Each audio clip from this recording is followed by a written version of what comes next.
Tu as pu expérimenter l'effet du rayonnement lorsque tu bronzes sur la plage. Dans ce mode de transfert, la chaleur est transmise par les ondes électromagnétiques qui forment le rayonnement. Tu peux voir ici le rayonnement rouge émis par un fil d'acier lorsqu'on le chauffe vers 800 degrés. Dans un liquide, la chaleur peut se transmettre par déplacement de matière. C'est la convection. Tu vois ici ce phénomène lorsqu'on chauffe de l'huile dont une partie est colorée. Tu as déjà vu le troisième mode de transfert, appelé la conduction. Il correspond à la propagation de l'agitation thermique des zones chaudes vers les zones froides. Maintenant, je vais te présenter la modélisation mathématique de ce phénomène dans le cas à une dimension. Pour cela, nous allons utiliser l'équation de la chaleur qui provient de la conservation de l'énergie thermique et de la loi de Fourier. Si on considère une tranche de matériau d'épaisseur ΔX, tu sais que la variation d'énergie thermique ΔQ pendant une durée ΔT est égale au flux de chaleur entrant moins le flux de chaleur sortant. Tu sais également que la loi de Fourier donne le flux de chaleur en fonction du gradient de la température.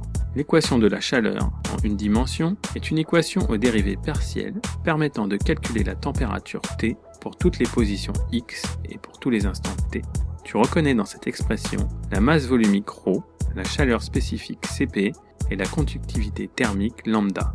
On peut regrouper ces termes pour définir la diffusivité thermique kappa qui est égale à lambda sur ρ fois Cp.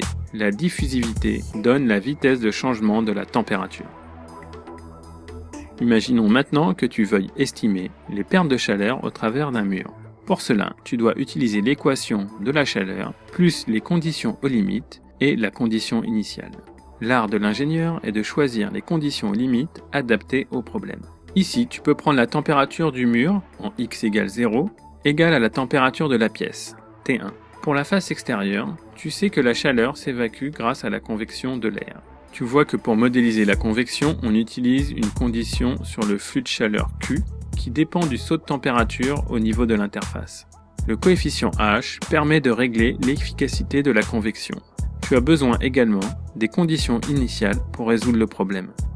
Dans le cas d'une équation différentielle qui dépend à la fois du temps et de l'espace, la réponse se décompose en une partie transitoire où la température évolue avec le temps et une partie stationnaire où le système est stabilisé.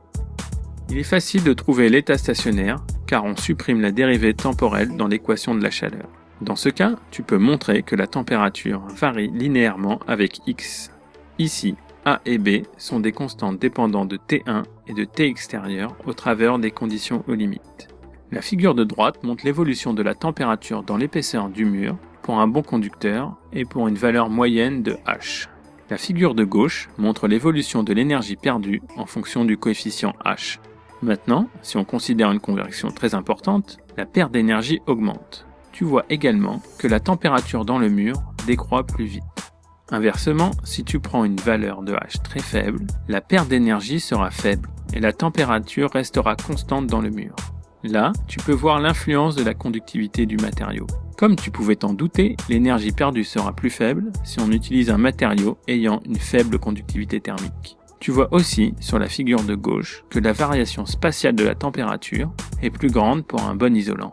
J'imagine que tu dois sûrement te demander au bout de combien de temps on atteint le régime stationnaire. Pour répondre à cette question, je calcule la réponse transitoire.